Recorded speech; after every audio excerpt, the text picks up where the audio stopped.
Hello dear students, welcome you all in the 5th semester. As you have promoted to 3rd year and being optional English students, we have 4 papers of optional English in the 3rd year. 2 for 5th semester and another 2 for 6th semester along with SEC, that is optional one. So among these 2 optional papers of the 5th semester, I, Mr. Madhav S Dudhate, is dealing with your 9th paper, that is Introduction to Literary Criticism.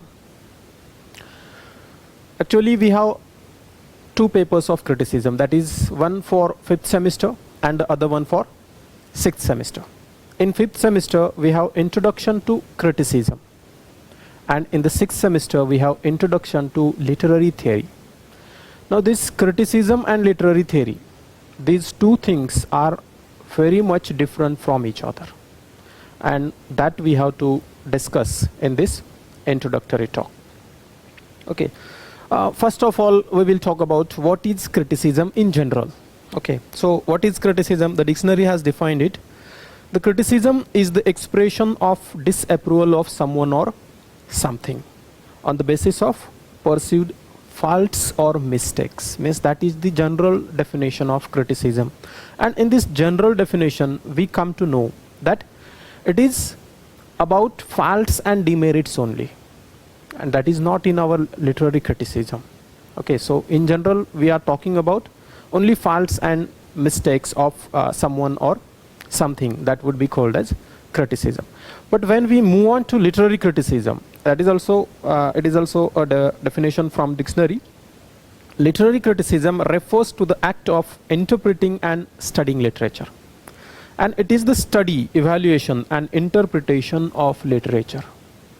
Okay, literary criticism is a bit different. It is about evaluation, about study, about interpretation of literature or literary text.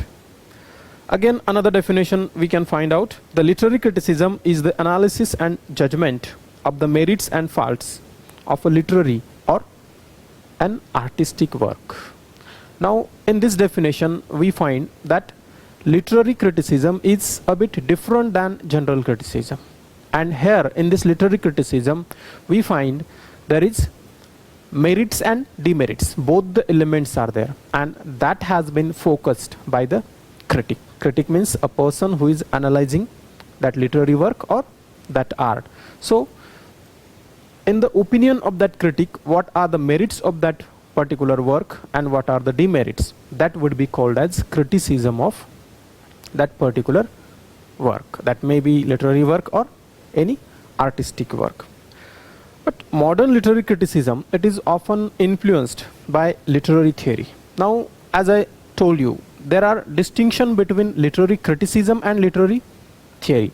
And whatever modern criticism we have, that is criticism of 20th century or later 19th century, from that time we come to know the aim of criticism or the concept and idea of criticism, it get changed. And we have theories from that period.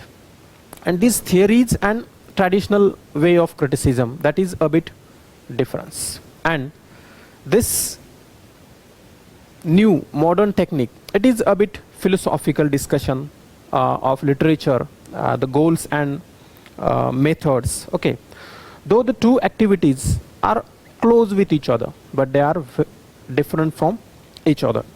And literary critics are not always theorists. Okay, so theories and theorists, literary criticism and critics. So these 2 different personalities we have to understand here. Critic who talks about the work, merits and demerits of that, but theorist, their opinion or their ideas that are different than the critics because they belong to a particular study. Okay, now it is generalization, or we can call it as specific. Okay, the specification is there in literary theories, and if we go back to literary criticism, then there is a broad overview of the literature or any art. A literary critic is someone who argues on behalf of interpretation or understanding of the particular meanings of literary texts. Okay, a literary critic, what he do? He study that work, any literary work or either any artistic work, and he study it, he analyze it, and after that he expresses his views about that. And even in our life also, we do this regularly. We comment on something, we comment on someone. Okay, so this is also a part of criticism. We appreciate some things and we deny something. So that is also the part of criticism, and this same thing is done by the literary critics about literary text or artistic work. The task of literary critic is to explain and attempt to reach a critical understanding of what literary text means.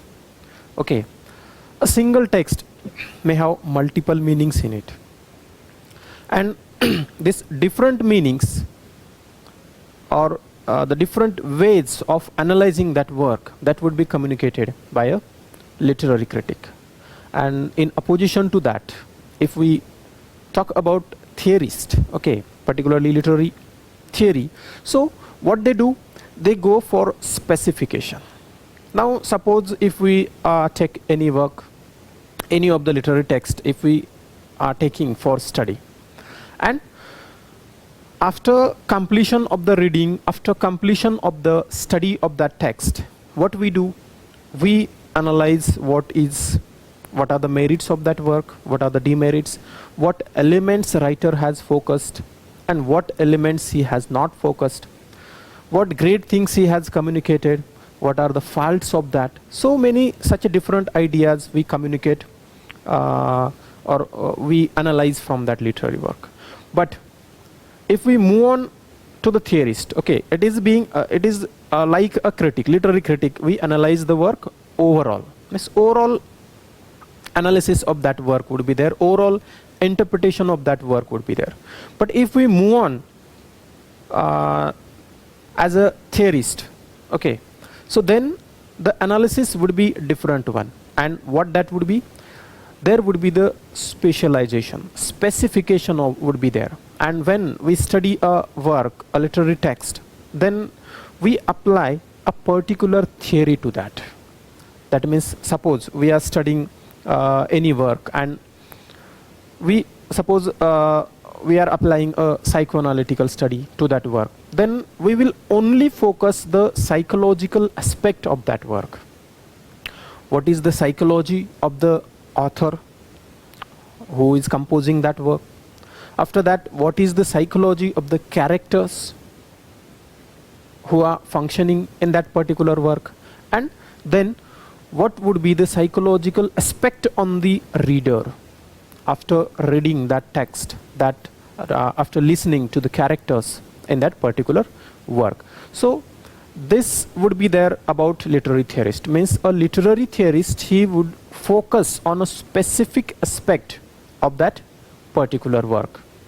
And that's why we have this differences between the literary criticism and literary theory. So you might have got about this. Literary criticism is a bit different, and generally if we see this literary criticism, it gets started from the ancient time, and literary theory, it gets started in the late 19th or early 20th century. And nowadays we have all literary theories. There are a lot of theories and which we are going to study in the next semester definitely.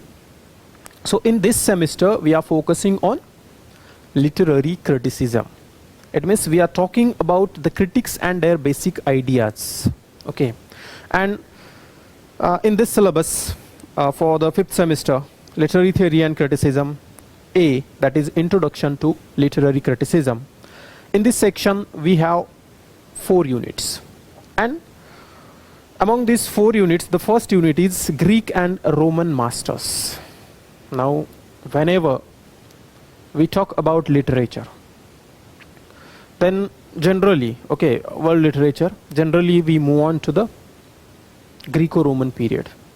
because most of their works, it has been translated. Similarly, we have these theories and so many things in India, that is in Sanskrit literature, that is also one of the oldest form of literature, oldest language, in which the literature, theories and so many things has been written, composed in that language also. But being European dominancy, okay, so Greeks and Romans, they are considered to be the first one to introduce these different theories, ideas and all these things. So among that Greek and Roman masters, we have Plato and Aristotle, and then Horace and Longinus. Now this Plato and Aristotle, they belong to Greek period. And after that we have Horace and Longinus, they belong to Roman period.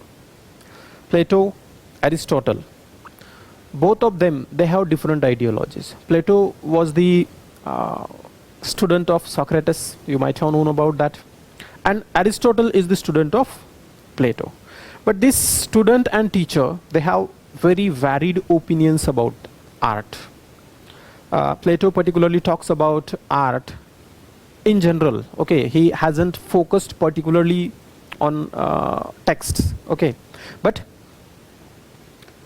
Plato, he talks about in general art, overall art, its merits and demerits.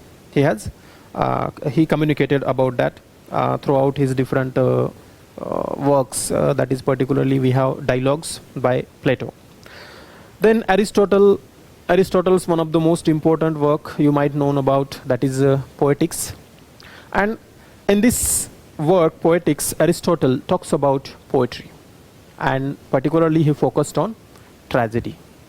Now see, at that time in Greco-Roman period, the forms of literature, okay, different genres of literature, these are a bit different. Nowadays we have novel, prose, fiction, short story, yes, drama, melodrama, there are a lot different things. But at that time, everything, the literature, it would be in poetic form. Okay, the prose form was not there at that time, dealing with literature. So most of the works, particularly dramas, they were also in the poetic form, and that's why Aristotle talks about poetry and he talks about tragedy in particular throughout his work, and he talks about merits, demerits, what should be tragedy, what would be the elements, what must be the elements of tragedy, how tragedy is formed, what is good and best example of the tragedy. So all these different ideas he talks about. After that we have Horace and Longinus. Now these are Roman critics. Horace Ars Poetica is one of the most important work, and in that he talks about again poetry, the forms of poetry, style of poetry, rhyme, rhythm, meter, so many different things. And he is one of the one of the critic who talks about rigid rules of poetry. He establishes rigid rules for the poetry to follow by the poets, and only the poets who follows that rules, they would be called as great poets, and their poetry would be called as the sublime poetry, grandeur poetry. And Longinus, he also talks about the sublimity in the art.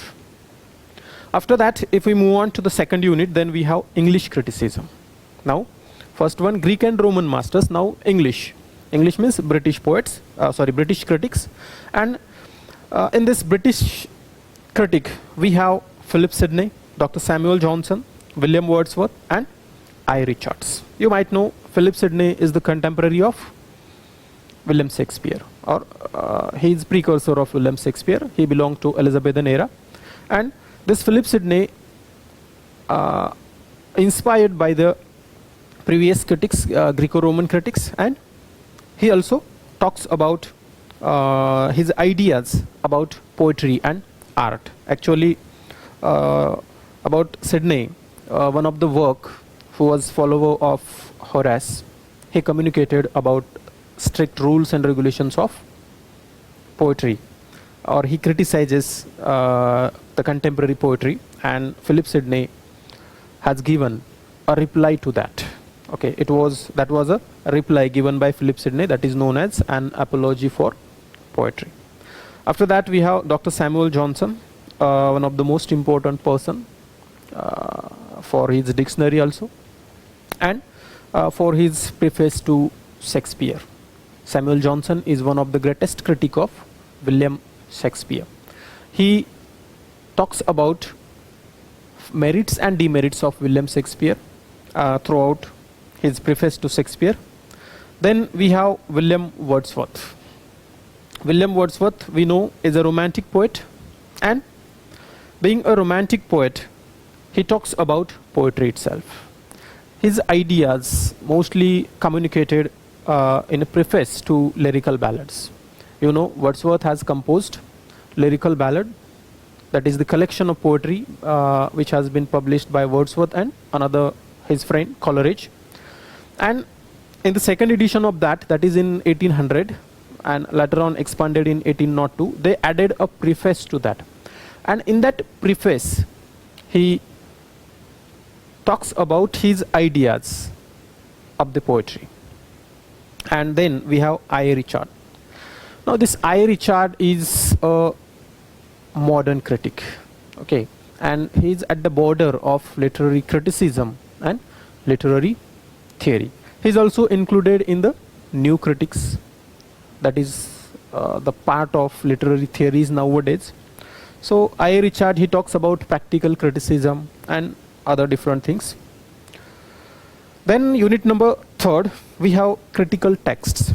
Okay, now in this first 2 units, we have general ideas about the Greco-Roman masters and English criticism. Means the critics are there and what are their ideas about art, about literature, that we have to talk. And now we have given 2 texts to study, that is S.T. Coleridge, whose Biographia Literaria.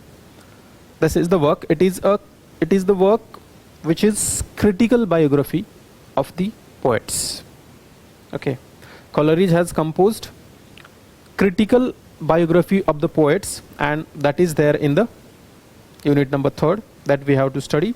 Then we have T.S. Eliot and his work Tradition and Individual Talent. Eliot is also a modern poet, and his ideas, his criticism, it is there in Tradition and Individual Talent, particularly that we have to study. He has a lot criticism. He composed so many different books. Among that we have to study Tradition and Individual Talent. And the unit 4 we have, that is literary terms and concepts. Now this literary terms and concepts, these are the short terms, means different we can say concepts, particularly small concepts that would be asked for 5 marks. So many different concepts has been given, near about 40 such a concepts and terms that has been given to us about figure of speech, okay, the language, after that